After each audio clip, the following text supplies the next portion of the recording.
Want to make money super fucking fast? Leverage.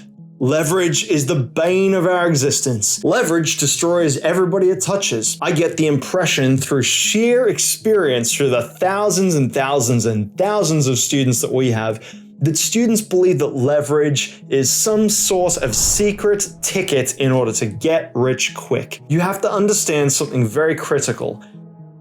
Leverage does not increase your skill.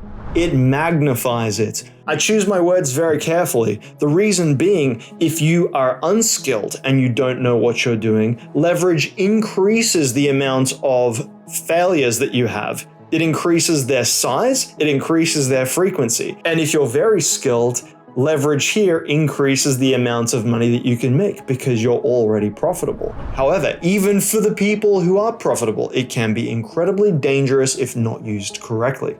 For this reason, you can see if you are elite, then leverage can help you make additional money. But if you are new or if you're a novice, leverage only serves to take your money away faster. Even once you're experienced and profitable, leverage still has two levels that need to be understood very carefully. The first one, which is generally the only one that we advocate for, is the most misunderstood out of all of them.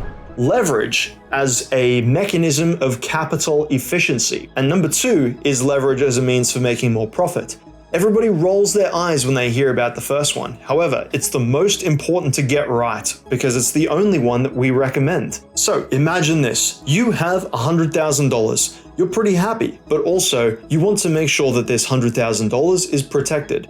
Clearly, you've spent a lot of time and effort accumulating this money, so you want to make sure that it's protected as much as possible.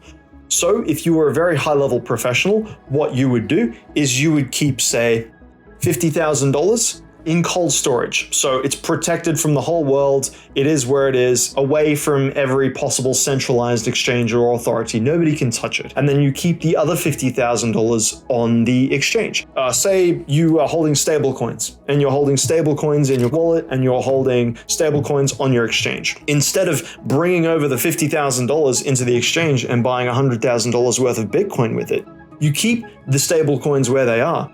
And the $50,000 on the exchange, you apply 2 times leverage to that when you buy Bitcoin. So now, instead of having $50,000 worth of Bitcoin, you have $100,000 worth of Bitcoin, even though the other $50,000 is over here. This is an example of capital efficiency. This means that if the exchange blows up tomorrow, you still have half of your money protected somewhere else. But of course, nobody's going to listen to number one because everybody wants to be concerned with number two, which is how to use leverage to make more money. This is a problem because everybody believes they're ready for it once they have 1 or 2 trades, and they think that now suddenly they're magically able to use leverage, or that they should be allowed to use it because they have made some money investing or trading. Now, they do not understand that investing and trading is a probabilistic endeavor, and they should be accumulating many, many, many more trades or many more investments in order to understand whether or not the edge that they have is actually persistent and exploitable over time. So what we recommend is that you keep a diary or a spreadsheet or a document of some sort where you track all the different trades and investments that you have. This way, once you accumulate 30, 40, 50 of these trades or more, then you can start to understand and see your track record. No picking and choosing, no excluding one trade because you made a mistake and it doesn't really count. You include every single trade. Maximum accountability. That way you can see for sure whether or not you should be allowing yourself to have leverage or not. An unprofitable trader does not deserve to have leverage. No, do not do it. A profitable trader, perhaps a little bit of leverage. The leverage is so incredibly dangerous. You can't even comprehend how dangerous leverage is. If we teach you nothing else, it's do not lever up anything unless you're absolutely sure that you have an edge that is robust, consistent, and you as an individual have the ability to control your emotions and your deployment of this edge over time without making any mistakes. Because also, as leverage increases, so does the emotions. Look up Pavlov's dogs. Pavlovian conditioning is actually part of the reason why leverage is so dangerous. you place your position on, and if it starts to work in your favor, it's going up and up and up, and you're making so much money.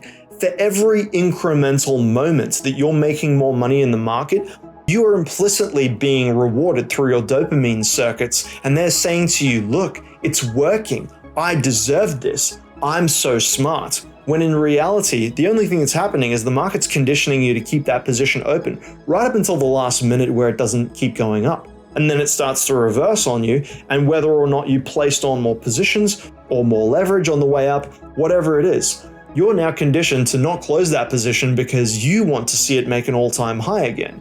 This leads to all types of behavioral mistakes where people go chasing positions, where they set their stop losses at wrong levels.